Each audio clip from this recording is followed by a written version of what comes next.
আমরা অনেকেই আছি যারা ছোটখাটো বিষয়ে মানসিক সমস্যায় পড়ে যাই, এমনকি মানসিক চাপ নিতে পারি না। এই মানসিক সমস্যা থেকে আপনি বের হয়ে আসতে হলে আপনাকে ভাবতে হবে কেন আপনার এই সমস্যাটি হচ্ছে।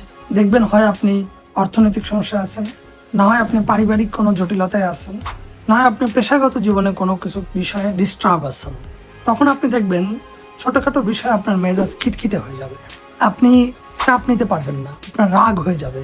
কিন্তু রাগ এমন থাকা যাবে না যে রাগের বহিঃপ্রকাশ অন্যকে আঘাত করতে পারে।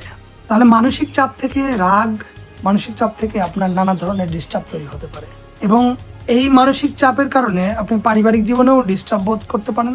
এর প্রভাব পরিবারে পড়তে পারে, এর প্রভাব আপনার ব্যক্তিগত জীবনে পড়তে পারে, এর প্রভাব আপনার কর্মজীবনে, আপনার পেশাগত জীবনে পড়তে পারে।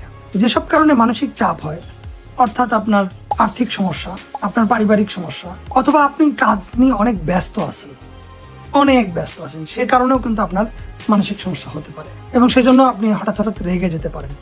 আপনি মানসিক চাপ কমানোর জন্য আপনার বোঝাটা কমিয়ে দেন।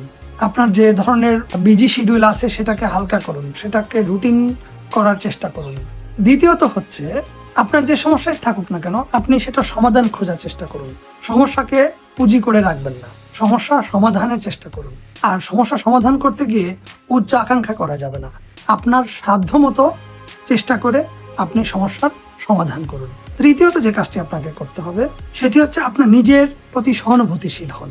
আপনি ভাবুন যে আপনি রেগে গেলে আপনার মানসিক চাপ বেশি তৈরি হলে আপনার শরীরের ক্ষতি হতে পারে, এবং আলটিমেটলি আপনার পরিবারের ক্ষতি হতে পারে। আপনি দীর্ঘমেয়াদী অসুস্থ হয়ে পড়তে পারেন। রাগ থেকে আপনার হার্টের সমস্যা হতে পারে, রাগ থেকে আপনার মস্তিষ্ক নার্ভগুলো ক্ষতিগ্রস্ত হতে পারে।